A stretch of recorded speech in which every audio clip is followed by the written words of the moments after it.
Décryptage. Bon, alors là c'est la guerre atomique sur le plateau d'Europe 1. Il faut revenir à ce que dit Éric Zemmour. Il me traite de guignol, mais traiter de guignol par un guignol, ça ne me pose pas de problème. En fait, là, il paraphrase Georges Courteline, qui disait « Passer pour un idiot aux yeux d'un imbécile est un délice de fin gourmet ». Bon, c'est exactement ça. Le mot guignol, c'est une injure qui est fondée sur une appréciation personnelle. C'est-à-dire qu'on a tout à fait le droit, vous avez tout à fait le droit, Pascal, de considérer que je suis un guignol, ça ne regarde que vous et vous pouvez le penser. En revanche, ce que répond Omar Sy, c'est beaucoup plus problématique. Il faut rappeler que cet homme-là est un criminel. Un criminel, c'est pas la même chose. Là, c'est une accusation fondée sur des faits. Et en l'occurrence, c'est une accusation diffamatoire. Si je ne me trompe pas, Éric Zemmour n'a jamais été condamné pour aucun crime. Donc là, on a déjà un problème, c'est que Omar Sy, il est totalement en dehors des clous puisqu'il répond à une injure par une accusation, en l'occurrence une accusation diffamatoire. Et puis alors derrière, dans une sorte d'emportement, tout déborde. Donc Anne-Elisabeth Lemoine, où elle est de sa famille, où elle est teubée, elle appréciera sans doute. Et puis à la fin, je n'ai aucune envie de me rouler dans la fange avec les cochons, alors qu'il vient de me passer 3 minutes à insulter à peu près tout le monde qui lui passait sous les yeux. Donc Omar Sy, on voit, est très en colère et sans doute sa colère lui fait dépasser les bornes. Il faut se méfier toujours des fausses colères et des fausses indignations qui sont parfois également qui sont mises en scène.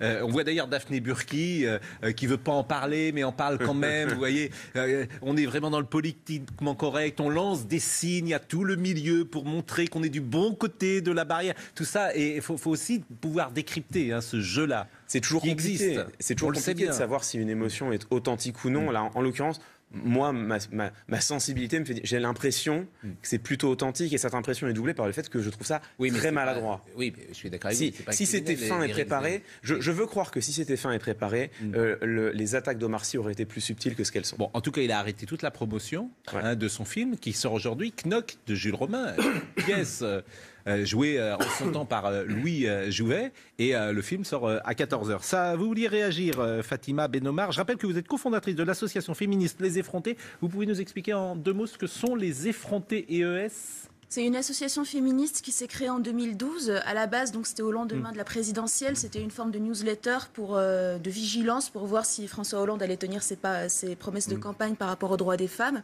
Et petit à petit, on s'est constitué en association, devenant plus revendicatrice et en couvrant tous les sujets généralistes qui concernent les femmes, parce que souvent tout est dans tout. La question économique, la vulnérabilité justement qui peut nous exposer à des violences, etc. Vous vouliez réagir avant d'écouter Non, on écoute d'abord la réponse d'Éric Zemmour et après je vous redonne la parole. On peut peut-être écouter la réponse d'Éric Zemmour. Alors oui, parce que c'est un feuilleton. On est vraiment sur un clash sur clash. Il était chez Vandel hier. Exactement, et il répond à Omar Sy. Même Vandel est un peu ennuyé, il veut pas qu'il réponde quasiment, il lui dit on va pas faire le débat. Si, il est là pour ça justement et pour répondre. Alors c'est vrai, et le problème c'est que quand un vase commence à déborder, eh bien ça n'en finit plus dès qu'on rajoute une goutte d'eau. C'est ce qui se passe ici. Donc autant Omar Sy était totalement en dehors des clous dans sa réponse, autant Éric Zemmour pour moi l'est aussi. Il y a 2 problèmes. Première phrase problématique, de trappe à Hollywood, il n'a pas appris à parler français. Bon, déjà, il y a une forme de mépris de classe qui est assumée. Et puis au-delà du mépris de classe, il y a une généralisation abusive qui est choquante. L'implicite qui n'est pas dit, mais qu'on entend derrière, c'est que les banlieusards sont des illettrés. Donc ça, déjà, c'est très à côté de ce qui est correct. Et puis à la fin, le parallèle avec Weinstein, ça, argumentativement, c'est très intéressant. Il dit oui, on parle de criminel, mais lui, si j'en crois la presse, il en a côtoyé un, n'est-ce pas, Weinstein. Alors ça, en argumentation, on connaît, c'est un sophisme.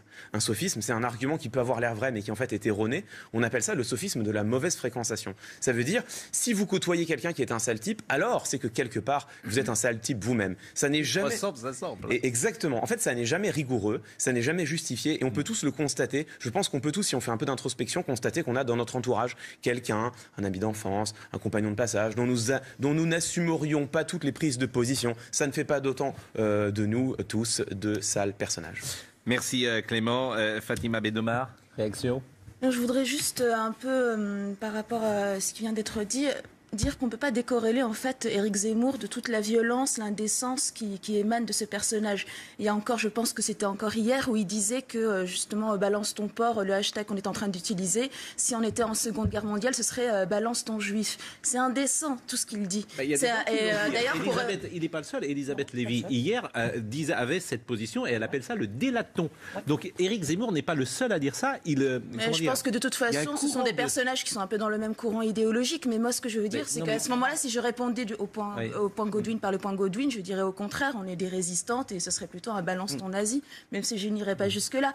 Mais c'est-à-dire que cet homme dit des choses tellement outrancières jour après jour qu'effectivement, quand on a une réplique d'Éric Zemmour, je pense que ce qu'a voulu Omar Sy a vraiment exprimé à quel point il était dégoûté d'être en clash avec un personnage pareil. En tout cas, c'est votre opinion qu'il dit des choses outrancières, comme on peut considérer que vous-même dites parfois des choses outrancières, et c'est pour ça que le débat a lieu. Exactement. C'est vrai il est vrai qu'il a été condamné plusieurs fois pour des paroles racistes. Une fois. Attention, il faut être très rigoureux là-dessus. Sophie Obadia, je ne suis pas l'avocat d'Éric Zemmour, mais je peux vous dire que compte tenu du nombre de propos qu'il a développés depuis 15 ans sur la scène médiatique, il a été condamné une fois, pas deux. Donc, c'est pas un criminel, c'est certain. Mais ce qui est déjà signifiant. Non, mais d'accord, mais une fois en diffamation. D'ailleurs, je tiens à dire que si Vandel et les autres sont prudents, c'est parce qu'eux aussi craignent la diffamation. Ils savent que sur leur plateau, on ne peut pas tenir n'importe quoi. Ce qui est amusant d'ailleurs, c'est qu'il a dit qu'il n'attaquerait pas, par exemple, Omar Sy. Parce que s'il attaque Omar Sy sera condamné pour criminel. Non. Justement, c'est ce que je voudrais vous dire. C'est que s'il attaque Omar Sy pour avoir dit criminel, il ne serait pas condamné parce que Omar Sy, on retiendrait sa bonne foi. C'est-à-dire, en fait, il est hors de lui à ce moment-là, il est dans le débat, donc il a le droit de dire criminel plutôt que condamné par le tribunal correctionnel. C'est un débordement de langage qui serait accepté par le tribunal en disant, bon, allez, c'est dans le cadre d'un débat, vous défendez. Quand Éric Zemmour dit, je ne vais pas vous attaquer, en fait, il sait sans doute qu'effectivement, s'il attaquait, il n'aurait pas gain de cause. Voilà. Oui, mais ce qui pourrait être criminel, parce que parfois on s'exprime comme ça sans... Marie Servetti, je rappelle que vous êtes directrice du centre d'hébergement et de réinsertion. Oui, social. Ce que je voulais dire, c'est criminel, c'est ce que vous disiez tout à l'heure, c'est-à-dire la phrase dans laquelle il dit de trappe à Hollywood, ça se voit que, je ne sais plus exactement ses propos, mais ce qui est criminel, c'est l'impact, le choc que ça fait sur des populations entières. C'est un petit peu ce que disait Taubira quand elle était attaquée, Najat Vallaud-Belkacem quand elle était attaquée en fonction de leurs origines ou de leur couleur de peau. L'impact sur les personnes sur lesquelles ça ruisselle, comme dirait l'autre, est absolument phénoménal. Oui, mais il est dommageable, mais criminel, c'est un mot extrêmement fort. Non, mais vous savez, c'est une expression. Non, mais c'est criminel de faire ça. Donc, non, mais là aussi, c'est votre avis. Tout le monde ne pense pas comme ça. Moi, ce qui me frappe, moi, je ne suis pas l'avocat non plus d'Éric Zemmour, mais Éric Zemmour, il a fait une émission ici, avec Nicolas Domenech pendant des années. Bon, c'est des arguments. Il représente un courant conservateur en France qui est extrêmement important et qui existe depuis toujours. Comme, madame, vous représentez un autre courant qui est peut-être plus progressiste, d'une société qui est différente, etc. Mais Éric Zemmour, ce n'est pas le diable. Vous voyez ce que je veux dire ? Parce que il a le droit de s'exprimer et il a le droit de représenter des idées qui ne sont pas les vôtres. Rien que ça, je suis assez surprise que vous disiez qu'il a été condamné qu'une fois. Je crois qu'il n'y a pas eu assez de procédure. Par exemple, quand il avait dit, je crois que c'était Rokhaya Diallo qu'il disait qu'elle n'était pas de la même race qu'elle. C'est fou que ce ne soit pas condamné aujourd'hui en France. Alors peut-être que c'est en cours, je n'en sais rien. Moi, je vous dis, c'est à la télévision. Pourquoi il a été condamné. Donc c'est pour le moins révélateur qu'un personnage. Alors faudrait, la difficulté lorsqu'on parle d'Éric Zemmour, c'est qu'il faudrait vérifier précisément ce que vous dites, si ce que vous dites est juste. Il a dit exactement cette phrase-là. C'est ça. Pardonnez-moi de le dire comme ça, parce que... il a dit ça. Je l'avais bien... Et c'est ça qui est très compliqué sur Éric Zemmour et sur d'autres. Je ne suis pas sûre de la personne, mais c'était une personne de noire. Il lui avait dit, mais on est bien d'accord qu'on n'est pas je suis de race blanche. En tout cas, pas condamné par le tribunal. Attention, là aussi. Pardon. Là, ça serait, si un homme blanc dit vous n'êtes pas de la même race que moi à une femme noire, il ne sera pas condamné par le tribunal. Pourtant, les races ne sont pas reconnues. Mais bien sûr que le tribunal considérera que c'est là aussi un argument qui n'est pas comment dire, attentatoire à la dignité de quelqu'un, puisque c'est ça le sujet, de savoir si de dire de quelqu'un qui est noir qu'il est noir, est-ce que c'est attenter à son honneur et à sa considération ? Non. Je parlais plutôt de la reconnaissance des races. Plutôt. Mais oui, mais c'est pas ça que le tribunal va jouer. Là, vous êtes dans un arrière. Au bout d'un moment, il a été condamné une fois. Enfin, il rejoint quand même le cercle des personnes qui ont été condamnées une fois pour des diffamation. Vous savez, il y a beaucoup de journalistes qui sont condamnés une fois dans leur vie en diffamation. Moi, j'en ai beaucoup. Évidemment. Si tous les journalistes qui étaient condamnés en diffamation faisaient leur métier, vous savez, en c'est sport, pas la cour d'assises. Non, mais enfin, il y a quand même, on parle d'Éric Zemmour comme s'il n'y avait aucun souci. Il y a quand même un tribunal qui a sanctionné qu'il avait au moins un propos qui était condamnable. Écoutez, en tout cas, ici, toute la parole est libre. Ici, toutes les opinions viennent s'exprimer dans la plus grande liberté. C'est ça qui est intéressant. Vous ne vous êtes pas exprimé sur ce point de vue. Je ne sais pas si vous avez un avis ou pas. Est-ce que j'ai un avis ? Moi, je note on est au théâtre avec des techniques de communication. C'est vrai qu'Omar Sy m'a paru plutôt authentique dans sa colère. Après, l'emploi criminel au lieu de délictuel, moi, ça m'aurait pas choqué, mais un tribunal où une personne qui reçoit ça, peut-être qu'effectivement, il pourra l'exploiter. Mais on est dans des dynamiques de communication où on laisse le doute, voilà, on laisse paraître le doute, on laisse paraître l'opprobre sur les personnes, etc. Et je pense que ça, c'est un peu pernicieux, c'est insidieux. On va en parler, parce qu'il s'agit de ça aussi. Et mais on laisse le doute d'une certaine façon. On laisse le doute, l'opprobre. Et quand on dit il connaît machin. Voilà. Ah oui, c'est ce qu'a dit très bien Clément. Donc c'est là que commence, on est au début de la rumeur, etc. Voilà. On enclenche une attaque. Non mais il répond ici parce qu'on le traite de criminel. Sûrement. Mais voilà, quelqu'un a une attaque frontale, on parlait d'art martial tout à l'heure, lui il a une attaque un peu plus insidieuse, et de quelque chose qui effectivement va marquer, parce que ça va laisser un doute. On va dire, Omar Sy, tout le monde va penser ça. Et d'un autre côté, moi, dans ma personne, pas en tant que psychiatre, quand j'entends parler de trappe à Hollywood, de choses comme ça, pour moi, il y a quand même une connotation raciste. J'entends ça. Alors, raciste, en tout cas, de classe sociale. Et c'est ce qu'a dit très justement... même raciste, de racisme. Comment dire, avec un sous-entendu que dans ces quartiers-là, ce sont des quartiers d'immigration. Oui, raciste, un peu de raciste. Voilà. En tout cas, c'est ce qu'a dit très justement Clément, c'est qu'il y a effectivement... vous ne parlez pas français comme... Et là encore, il y a quelque chose d'insidieux qu'on imprime, et à partir de quelqu'un qui est public, une personnalité publique, qui parle à la télé, etc. Oui, il n'est pas... Pardon, mais il n'est pas seulement. Manifestement, vous n'aimez pas beaucoup Éric Zemmour. Ah non, c'est pas question d'aimer ou pas aimer. Vous nous présentez, vous nous demandez d'un extrait. C'est pas une question un élément important. Non, mais vous n'appréciez pas son discours, c'est tout. Mais parce que c'est un discours qui est d'abord.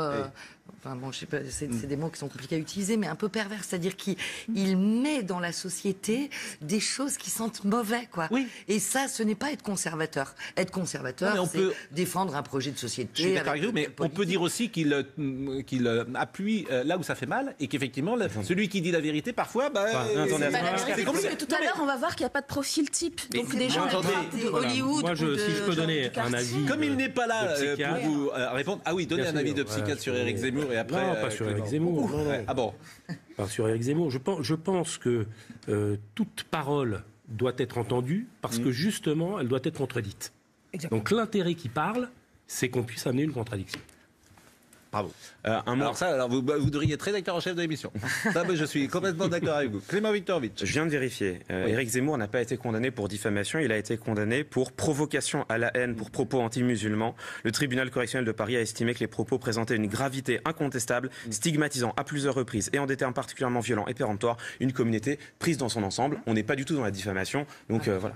Eh bien, vous avez eu raison de préciser ces choses-là. Et nous, on va continuer dans la deuxième partie, puisque nous allons imaginer de savoir qui sont les harceleurs. D'abord, est-ce que c'est masculin à 99%? Est-ce que c'est masculin? C'est plutôt masculin, oui. Oui, mais plutôt. Plutôt beaucoup masculin. Et pourquoi c'est pas féminin, par exemple? Parce que peut-être qu'elles sont pas dans la même dynamique d'emprise, de pouvoir. On le retrouve d'ailleurs dans tous les pans de la société. C'est quand même plutôt masculin. Les violeurs sont tous des hommes? C'est aussi une forte représentation masculine, oui, parce que il y a cette utilisation à la fois de la force, à la fois du pouvoir, à la fois de la contrainte. Il y a aussi, on ne peut pas le nier, une dynamique éducative. L'enfant garçon est éduqué d'une certaine façon, l'enfant-fille est éduqué d'une certaine façon, notamment dans le respect de l'autre, notamment dans le respect de la féminité, notamment, même si, moi je ne suis pas tout à fait d'accord qu'il faille élever les garçons avec des poupées Barbie et les filles avec des canons de pompiers, mais je pense qu'effectivement, il faut que chacun soit élevé dans le respect de l'autre, et c'est quelque chose qui n'est pas encore... qui est pas encore présent dans nos éducations. Et ça peut déjà commencer là. C'est un sujet qui est évidemment passionnant. On en parle beaucoup aujourd'hui, on a le sentiment que c'est plus important, mais la vérité, c'est que la société, elle était infiniment plus sexiste, sans doute il y a 50 ans, et infiniment plus violente pour les femmes qu'elle ne l'est aujourd'hui. Est-ce qu'on est d'accord là-dessus? Je ne sais pas, en tous les cas, c'était des crimes qui n'étaient pas... Enfin, des crimes, des délits qui n'étaient pas punis, qui n'étaient pas connus. Moi, je pense que les femmes s'expriment. Oui. Enfin, les personnes victimes de violences s'expriment maintenant plus, à travers notamment ce hashtag, où voilà, on commence à donner la parole. Je tiens à dire d'ailleurs que moi, à travers tout ce que j'ai vécu de longue date, c'est une parole qui a été donnée grâce aux associations. Hein. Ça n'a pas été la puissance publique qui a donné la parole. Hein. C'est le monde associatif. C'est pour ça que c'est un monde qui a respecté. D'ailleurs, beaucoup de choses sont maintenant déléguées au monde associatif. Mais c'est toujours un peu comme ça. C'est-à-dire que la société avance toute seule et puis la loi ne fait que rectifier l'avancée de la société. Mais oui, mais déjà c'est bien. Voilà, c'est bien. Mais la société avance. Mais on pourrait dire la même chose pour l'avortement. Par exemple, la société a avancé et puis la loi n'a fait que valider ce qui était déjà là. En tous les cas, il a fallu que la parole se libère, comme on dit, et cette parole s'est libérée grâce au mouvement associatif. C'est le mouvement associatif, au départ anglo-saxon, aux États-Unis, avec les mouvements féministes, qui ont commencé à faire que la société civile est intervenue dans le débat. Et marque une page de publicité.